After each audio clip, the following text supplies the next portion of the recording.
Imagine this. You're in a dimly lit medieval chamber. Stone walls echo with silence, and a young noblewoman sits nervously as a blacksmith forges a strange contraption of iron. It looks like armor, but it's not for battle. It's for her body. A belt of metal, locked with a key. She is told it will protect her honor while her husband is away at war.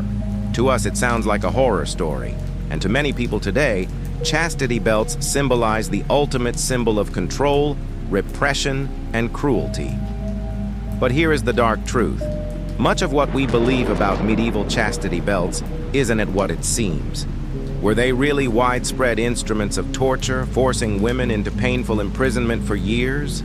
Or were they exaggerated myths, twisted by later generations to make the Middle Ages look more brutal than they really were? Tonight, let's dig into the real story behind this strange device and uncover the unsettling truths that lie between history and legend. The story of the chastity belt begins in the late medieval period, around the 14th and 15th centuries. Many people imagine knights locking up their wives before heading off on crusades, but that's more myth than fact. In reality, the earliest references to chastity belts are often satirical or symbolic rather than literal. They appeared in poems, drawings, and moralistic stories, sometimes used as metaphors for female virtue and male control. The idea was simple: a device, usually made of iron or leather, fitted with a lock, preventing any kind of sexual activity. But the practicality of such devices was questionable. Metal belts would have caused infections, sores, and unbearable pain if worn for long periods. Medieval medicine was primitive, and hygiene was poor. If women had truly been locked into these belts for months or years, many would not have survived. This raises a chilling question. Were chastity belts ever really used, or were they more of a cruel fantasy? A threat of control rather than a common reality? The widespread belief in chastity belts really took off during the 19th century.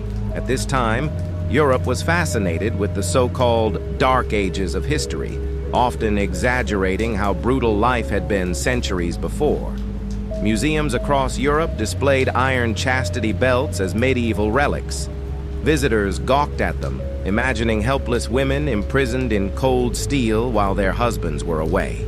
But modern historians have revealed something surprising. Many of those museum pieces were fakes, created in the 18th and 19th centuries to satisfy curiosity about the barbaric Middle Ages. Some belts were even crafted by opportunistic blacksmiths looking to sell shocking objects to collectors. That doesn't mean chastity belts were never real. There are scattered accounts of them being used in very specific circumstances, like wealthy husbands trying to guard their wives, fidelity, or even fathers attempting to enforce chastity on daughters. But evidence suggests they were rare and often symbolic rather than everyday instruments. So while the image of medieval women locked in iron belts makes for a striking story, the darker truth is more complicated. The chastity belt was less about physical reality and more about the deep-rooted obsession with controlling women's bodies and sexuality throughout history. Even if most chastity belts were symbolic or fabricated later, their meaning is powerful. They represent a medieval mindset that placed women under strict surveillance and suspicion. A woman's honor was tied to her chastity, and her sexuality was often considered dangerous or shameful. The chastity belt, whether real or imagined, became the ultimate symbol of patriarchal control, an iron key to a woman's body held by someone else. For men, it was reassurance of ownership. For women, it was a reminder of their lack of freedom. Think about it. The very idea that a husband might lock away his wife's body while he went to war reflects how little trust, independence, or autonomy women had. Whether or not the device was ever commonly used, the belief in it says a lot about the fears and values of the age. Today, chastity belts still appear in pop culture, movies, novels, and even modern fetish fashion. But their legacy goes far beyond shock value. They remind us of how myths and symbols can shape our view of history. The medieval chastity belt may not have been a common torture device, but it reflects a very real truth. For centuries, women's lives were governed by rules, suspicion, and restrictions on their bodies.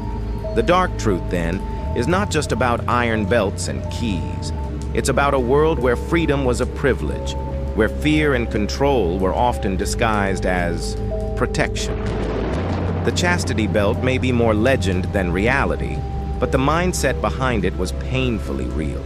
So the next time you see a chastity belt in a museum or a film, remember, it is not just a strange piece of iron. It is a symbol of how history often twists myth and reality together. The device may have been rare, but the control it represents was everywhere. And that, more than the steel itself, is the true dark story of the medieval chastity belt.